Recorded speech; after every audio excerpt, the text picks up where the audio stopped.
Well, the greatest mistake people make is they judge simply on appearances. Yes. And of course, we all have sexual desire, we have physical desires, and often we're attracted to people and there's a sexual component, but the character of that person doesn't mesh with us, right? Yes. And so the physical stuff doesn't last that long. It can't go on forever, although it can go on fairly well if you connect on that level.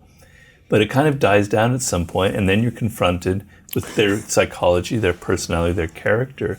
You have to think, can I talk to this person in 5 years and carry on an interesting conversation? Can I sit across from the table if you want a long-term relationship and find a stimulating conversation with them?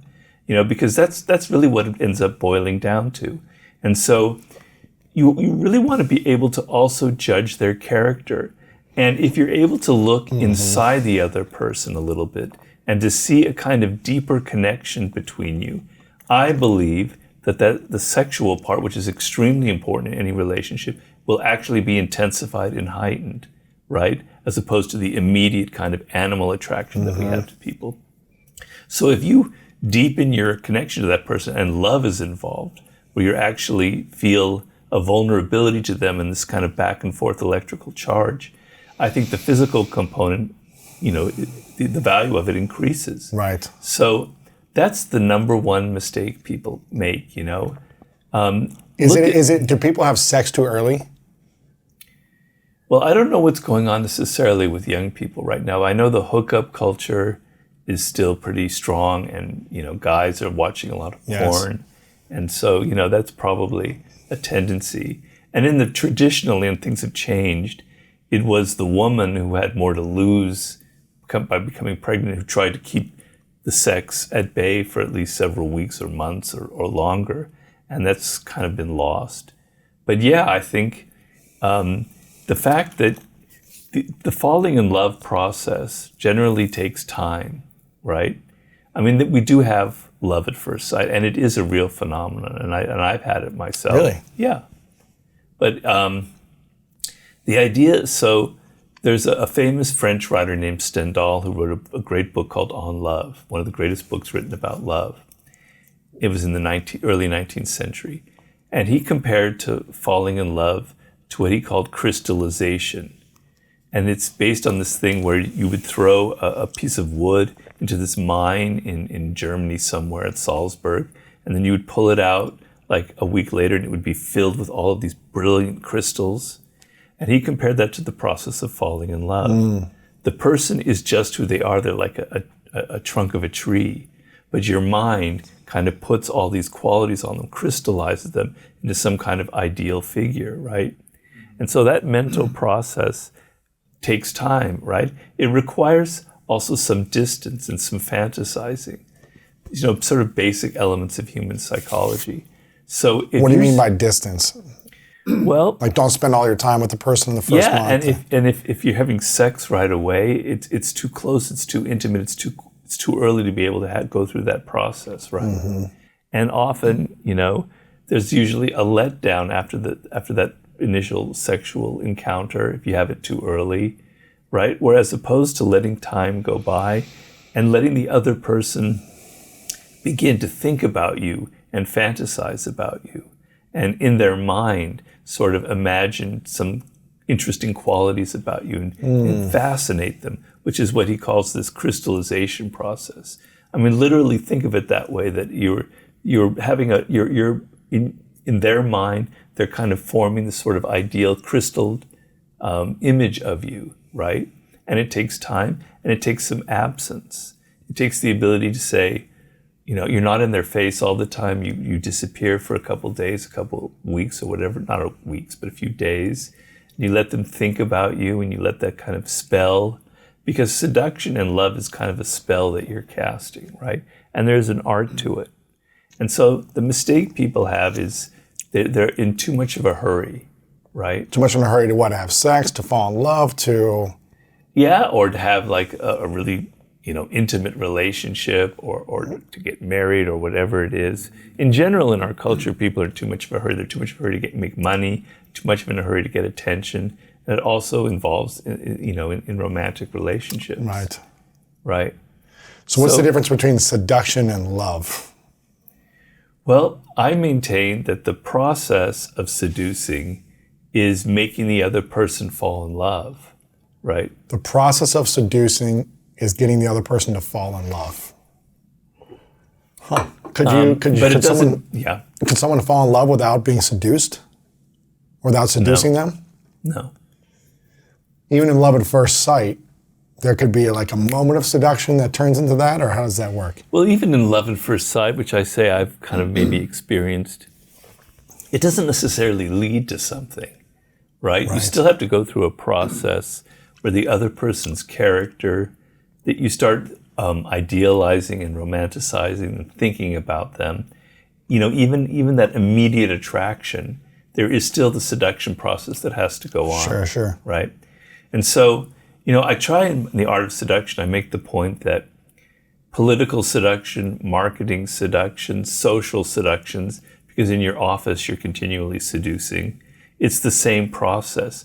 And it's getting the other person to think about you and getting them to fall in love with your product, with your idea, with your political platform, or whatever it is.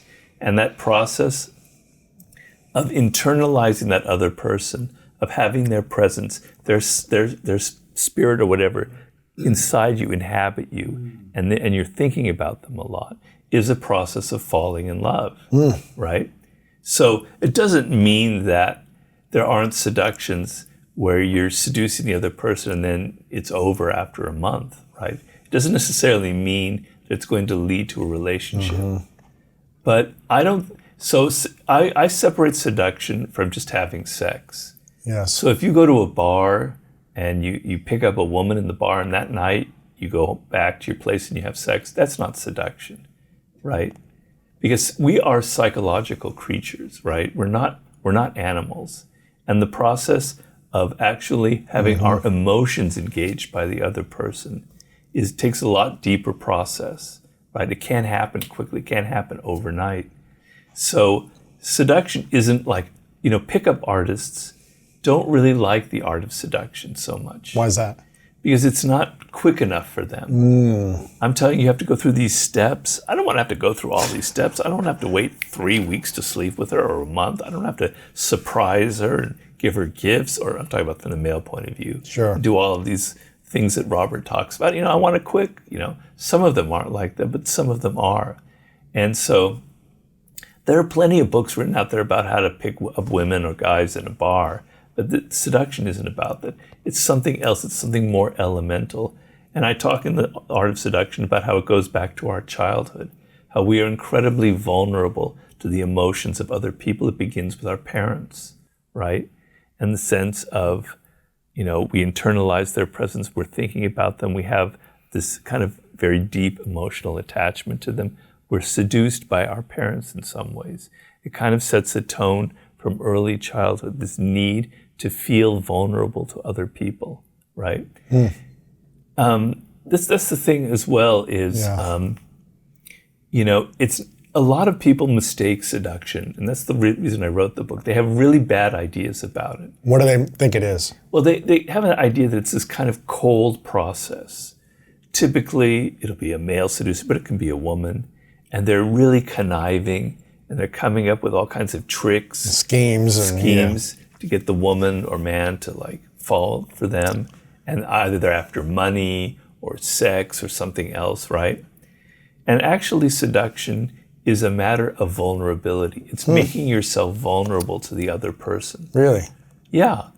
And we live in times where people have a hard time being vulnerable. If you're insecure, if you're filled with a lot of anxiety, you tend to close up inside of yourself. And to let another person in and to let them have some control over your emotions can be kind of a scary process. But if you can't feel that vulnerability, if you can't open yourself up to the power of that other person, there won't be a seduction. It'll be this kind of cold, mechanical process, right? So how do we learn to open ourselves up and be vulnerable to allow for seduction to happen? If so, we're really interested in someone, we're like, we're really We want to start dating this person. We're really excited about the potential, but we're also don't want to ruin it and mess up. Yeah. Well, each relationship is different, right? Yeah. I talk to a lot of people on this vulnerability issue, particularly women who've come to me for counseling, where they've had a bad experience, right? They dealt with maybe a man who was a kind of cold, calculating seducer type, or an abusive relationship, right? And what happens is they get kind of bitter and hardened by it, and they don't want to open themselves up to another relationship. They're not aware of that's happening, but unconsciously that's what's going on. And I try to tell them, if you let that happen, that means that that person, that abuser or whoever it was, they've defeated you, not only physically, but mentally. They have conquered you. They have ruined one of the most important aspects of your life. They've made it impossible for you to feel vulnerable and open because you can't trust another person. Wow. And it's very difficult. So my process in there is telling them that, making it clear to them that if that happens, then they have this power over you, and you don't want to let them have that power, right? And so we work on ways, first making it clear how important it is in life to feel vulnerable, not just to other people, but to everything in the world. That's sort of the subject of my next book. But to feel vulnerable when you read a book, to open yourself to other people's ideas, to open yourself in general to people and to their spirit, and to let them in, and to let them have some influence over you and some power over you, Why is that important? Because it allows you then to have a deeper understanding and a deeper connection with people. So, we all kind of live in these castles where we're trying to protect ourselves, right? And we're all kind of defensive. And it's for good reason. We live in a world that's very harsh, a lot of information, a lot of things going on at the same time. So we kind of live in these castles. And you're not understanding people unless you can kind of open up to their spirit. I talk about in the Art of Seduction, enter the other person's spirit is one of the key chapters, where you're able to kind of put yourself inside of the other person and feel what they might be thinking, right? Which is, I think, a problem that a lot of men have in dealing with women that they're interested in. Putting yourself in their position, trying to understand what makes them tick, what their psychology is about. To do that, you have to kind of let go of yourself.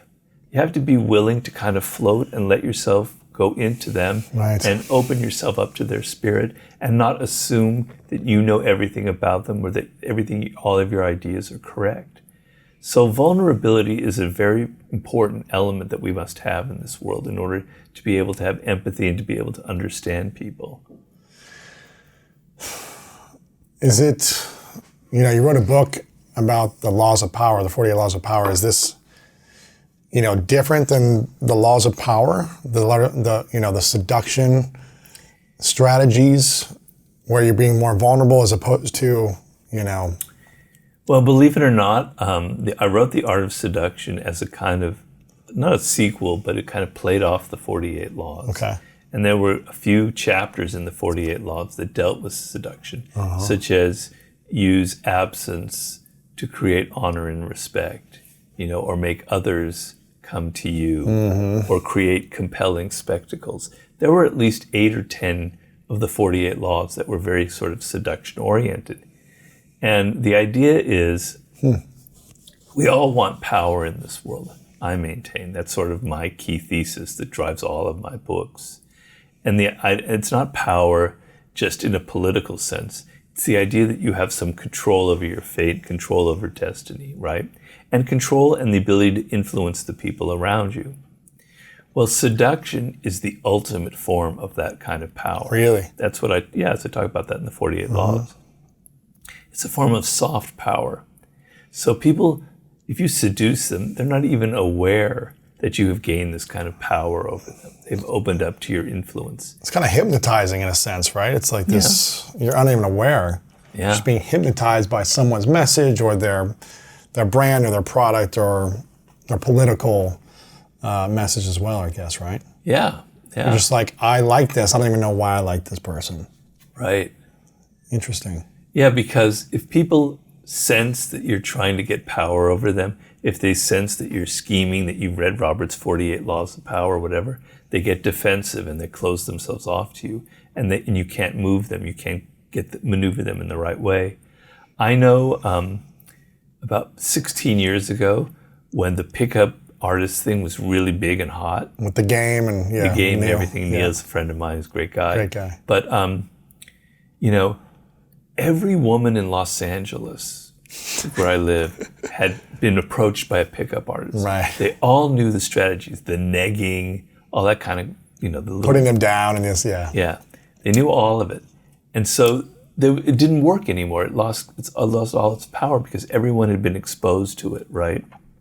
They could see through the tricks. They could see a pickup artist coming from a mile away, all the little tricks like cards or reading their palm or all this stuff. Oh, come on, man, I know you've read that book. So it doesn't work anymore. So if people sense that you're trying to manipulate them, they close off. And that's why in advertising and marketing, they know that they have to make it seem like they're not advertising, that it's just kind of word of mouth, that it's just the average person on the street who's touting their products, etc. Because if you're advertising it so clearly how you're manipulating, it doesn't work.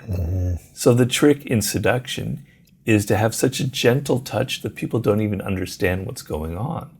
And that's what a kind of a master seducer can do. And what I'm hearing you say, that's living from more of a vulnerable state. Is that right?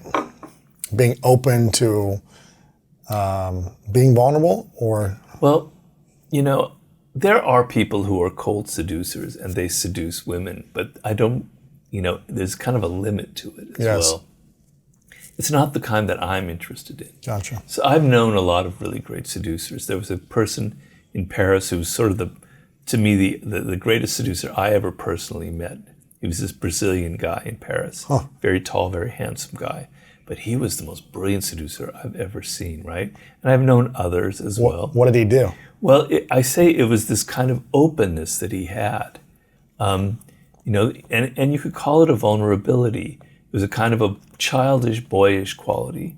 So the women felt comfortable in his presence. He might, dump them in a week and go after someone else. But in that week, he was completely at their feet. He was inside their brain. He understood them deeply. And he was like a boy, who didn't seem threatening at all, right? And I know probably the greatest male seducer who ever lived is probably Errol Flynn, the great Irish-American actor. I think he's Irish, actually. And Errol Flynn supposedly had slept with, like 3,000 women. That's and crazy. He died at the age of 51. I remember when I wrote The Art of Seduction, I was kind of doing the math. That's crazy. And it was like Wilt Chamberlain or something like that. It had to be like a woman every other day or something. That's crazy. And then I wanted to understand what made him so powerful, right? Because he was one of the icons in the art of seduction. And finally I found a book written by a woman, an actress who'd been seduced by him. And she kind of revealed to it all of his secrets. And the key was, he made women feel so relaxed, right? She said, just being next to him was like drinking 2 martinis. I felt so calm and so relaxed. He had this kind of animal presence where he was very comfortable with himself. And that was the thing about that Brazilian man. He wasn't defensive at all. He was very, very comfortable with himself. He wasn't arrogant or grandiose, but he just felt comfortable in his own body and his physicality and in who he was. And I think the problem that a lot of people have is they bring their insecurities into the seduction realm, and it's very anti-seductive. It kind of breaks the spell. Because when you're insecure and you're trying to pick up on a man or a woman, the other person can sense it, right? You're not saying anything, but they read it in your body language, because we're animals that read a lot from nonverbal communication. And when another person is insecure like that, it means they're thinking about themselves, right? And it's a very off-putting sense. Like they're more worried about if they say the wrong thing or do the wrong thing. And it makes the other person tense and insecure. I don't know if you've ever had this experience, Lewis, but if you've ever been around a very insecure person, it kind of makes you uncomfortable Super and uncomfortable. awkward. Yeah, super uncomfortable.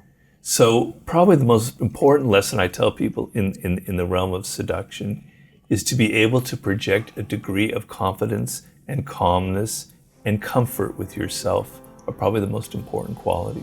Just without being, too inquisitive, without making it clear that that's what you're doing, just get them to talk about their early life. Why is that important to figuring out people's secret desires as adults, asking about their childhood? Because it's the key to everything. Really?